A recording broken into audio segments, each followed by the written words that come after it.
right, sounds good. Hello, people. We're here with Mr. Robbie himself. Introduce yourself, man. What you got going on? I'm Robbie, Lyle. I am probably well known for doing AFTV, which is Arsenal Fan TV. I've got another channel called DR Sports. Probably across all of our platforms, I've probably got over 5 million followers, on YouTube and all various different platforms. And we talk about football, but everything that we do is approached from a fan's point of view. So, we speak to fans. Everything we do centers on a football fan.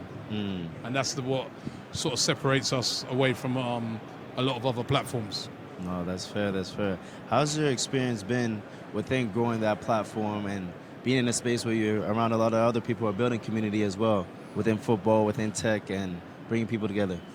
Yeah, listen, when we first sort of started the channels, it was a real challenge because we were the first people to do this. We were breaking into an industry that's been done in a traditional way for a very long time, which is TV companies that have rights for football. And we sort of came along as disruptors with big feet and kicked down the door and said, yo, we're here, bro. Yeah. And when you do that, at first you meet a lot of resistance, because a lot of the sort of traditional, TV companies and media companies, newspapers and that are like, well, who are these guys? And, but we didn't care. I've always had an attitude that listen, I don't care. We're here to stay. We're here to give ordinary football fans a chance to have their say, which, I believed at that time a lot of other platforms didn't do. And we've been able to do some groundbreaking stuff. It's over 10 years now that I've been doing AFTV, for instance. And I think we've really changed a lot of things. There's a lot of things that back in the day we used to get criticised for that I see every single TV channel and everybody copying now. So, but I don't take that as I take that as a compliment. You know what I mean? That, But yeah, at first it was challenging because, as I said, you get a lot of people.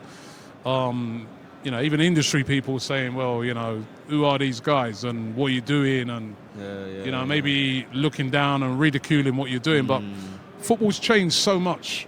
And, I think sometimes football can be slow to change.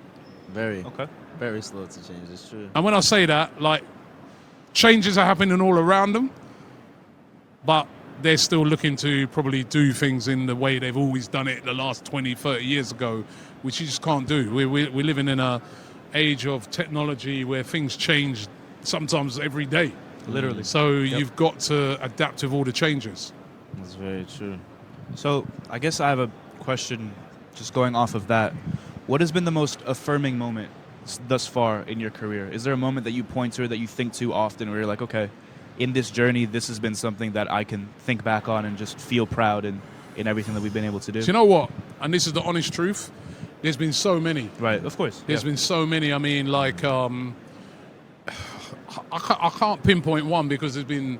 We've had moments where we've done, for instance, viral videos that have got millions of views that have, literally led all the news stories. Yep. Those have been great moments. We've had moments, personal moments, like my favourite footballer of all time is Thierry Henry, and meeting him for the first time and him actually knowing me before that blew me away. Travelling to, around the world, to whether it be America, whether it be Africa, Australia, you name it, I've been there through this, which I wasn't expecting when I first started it. I was just wanting to speak to Arsenal fans outside, grounds in the UK, and and then you're traveling the world, and then you're going to various places around the world, and everybody knows who you are. And I've turned up. I remember one time I went to China. There were people waiting at the airport, and I'm like, this is crazy. So there's so many affirming moments. But I think the biggest affirming moment for me for doing content which is based on fans is to have so much recognition from fans. When fans come up to you and say, listen, really appreciate what you're doing, really, you really, we listen to your content and we enjoy your content. That's always the best moment for me, So yeah, I mean, there's been so many. imagine. When you start from zero, right, and you're on the rise and you're on your journey, literally every moment is an affirming Amazing. moment. Yeah, you know of what I course. mean? Yeah, That's absolutely. That's really how Absolutely. it should be. And even talking about how football is a community thing, which is taking all of us around the world. Yes. You know, we're here at Soccer X. We're in Miami, Florida. How's your time in Miami, and how have you seen Miami become a hub of football in a sense? You know, a lot of big things within the past year from Messi. You know, the first MLS Ballon d'Or winners over here now. How you enjoy Miami? Yeah, no, first of all, I've enjoyed Miami a lot. I came to Miami a very long time ago, and I've forgotten. Coming back here is like reminding me how nice the place is. It's true. And I'm like, why have I taken so long to come back to Miami? You know what I mean? So Miami's been amazing, and I'm hoping to come back very, very soon. Yeah. And Soccer X has been amazing. But also, yeah, I think Miami's really on the map now when it comes to football because of the Messi thing. You know what I mean? Like, you know, I remember when I was over in America in the summer because Arsenal was over here on tour. Okay. And I was in, we did like Washington, New York, LA. Okay. And I was trying to get a Messi Yeah, shirt jersey, for yeah. my son. Right. Okay. And in every city I went to, they were like, I'd say to him, yeah, you got the Messi shirt. I'd go to a shop, you got the Messi shirt. And they just look at me and shake their head as if to say, yo, you mad? That's gone, bro. You can't get that anywhere. definitely. So that alone, you know what I mean? You see Yeah. the effects that It's true. him coming over here, you know, I mean, he's put into Miami on the map. I mean, already, I guess in the UK, a lot of times we're already speaking a lot about Inter Miami because of Beckham. So, you fair, know, fair. Beckham's got, obviously, he's part of the ownership of the team. So we already were very familiar with Inter Miami, but I think the fact that Messi's come, Yeah. that's just really put it on the map. And, you know, I think it's incredible because, you know, places like Miami, especially with big Latino communities who love their football already, you know, I've seen it in LA as well, that, you know, football's massive over here. As a person who comes to America a lot, I see how big football is here, Yeah. you know? It's been growing, and honestly, with the 2026 World Cup coming here, So that's going to be a very, very big moment. Did you have a question? I do. In terms of what you said earlier about fans, I guess for the football world and the football world that is changing, as someone that has always been at the forefront of fan-led culture, right now in this moment, I guess, what advice would you have, or what, I guess, insight would you have to give for all those people that are then going to see this clip, people who are a part of the media, who are a part of the sort of the executive world of football, in regards to how fans should be viewed in the football space? Well, listen, I always say to any media outlet, anybody's got anything to do with football, like a football club, anybody in the media, remember how important fans are. I look at football and I say the most important components of football are the two things.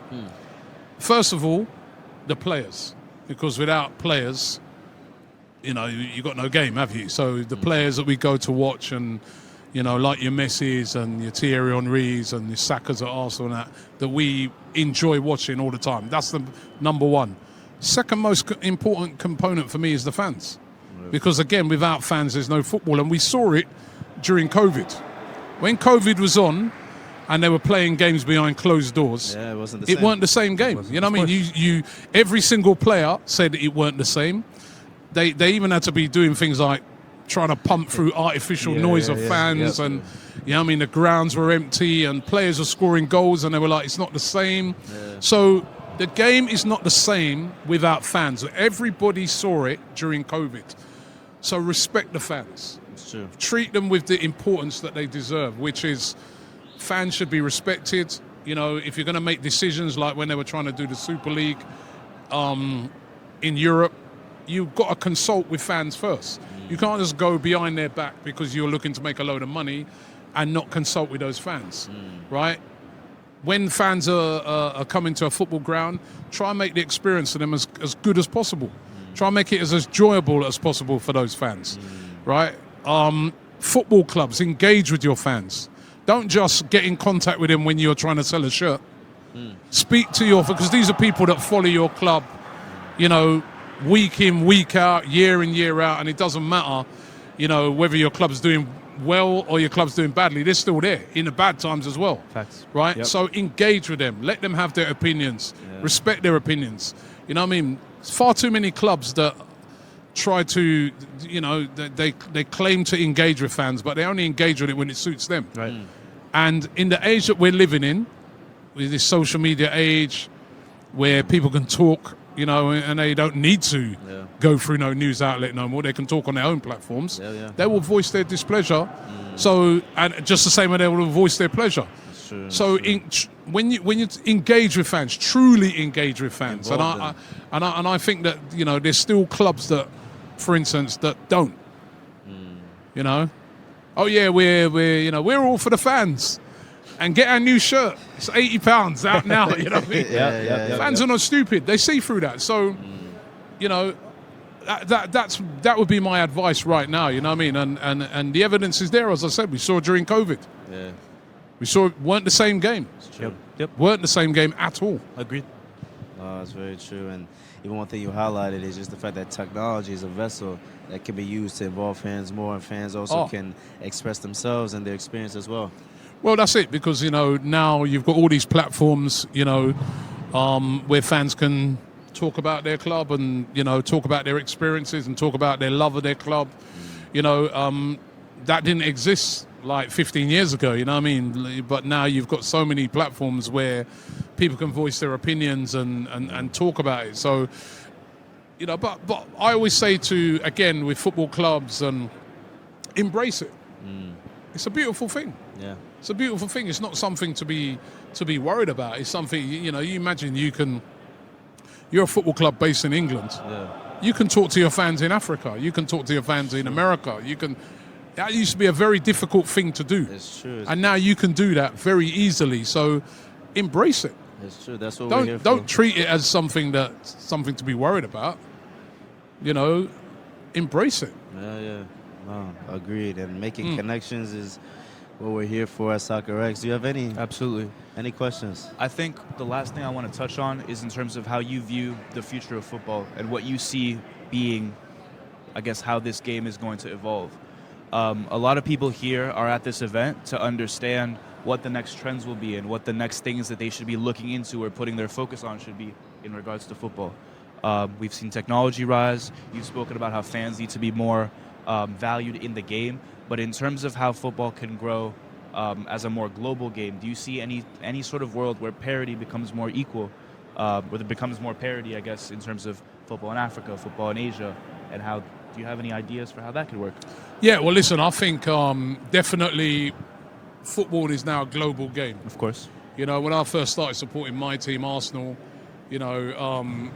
sometimes people from outside London were viewed as fans from afar. Okay, you know what I mean? Yeah, and so funny. now, when I go to a game, wherever it be around the country, there's fans from all over the world there. There's fans from New Zealand, Australia, Africa, China. They're like, and they know their football inside out because they're watching Premier League games every week live. You know what I mean? So the game has turned into a global game. So look at your global audiences. How do you grow those global audiences? How do you engage with those global audiences? And as well as also not forgetting your grassroots, which is your audience that is there in the UK, for instance, if you're Arsenal, who've been the bedrock of your club over the years. How do you marry that as well? You know what I mean? How do you keep young fans? How do you engage them? Because, there's a lot of young fans, for instance, in the UK have been priced out of football because football's so expensive to go to now. That's an issue over here too. Yeah, so how do you make it affordable for them so that, because they're the next generation. If you price out a generation, what are you going to do in 10, 15 years' time when another generation have moved on and the generation you want have not been used to going to football week in, week out. They've been used to just watching it on streams and that. And now you want them, just turn around and say no.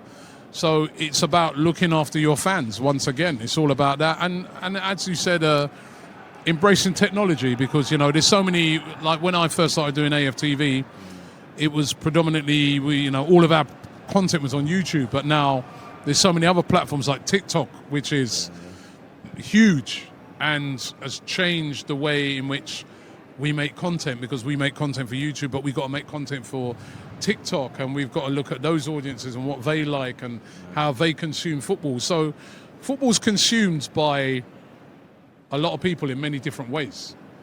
You know, some people want it longer form, some people want it shorter form. That's true. So, and then, you know, there's so much technology coming in. There's things like the metaverse, which we've been doing some stuff in recently, which could be fascinating how, you know, say if you're a player, you can engage directly with your fans a lot easier by then coming into the metaverse. So, I mean, I feel it's exciting times, you know what I mean? Because once again, you know, there are a lot of people within the media and within football who look at these things and they worry about it. And I don't look on it like that. I look on it as exciting times because, you know, the football's getting more and more and more out there, more and more accessible. We're watching more and more football from around the world, you know what I mean? So it's exciting. For me, it's exciting. It's very, very exciting. A lot to come. Wise words from Robbie here at Soccer X. Thank you for your time, man, and thank you for sharing with us as well. Thank you so much. Thank you. Appreciated. All the best. Thank you. All right.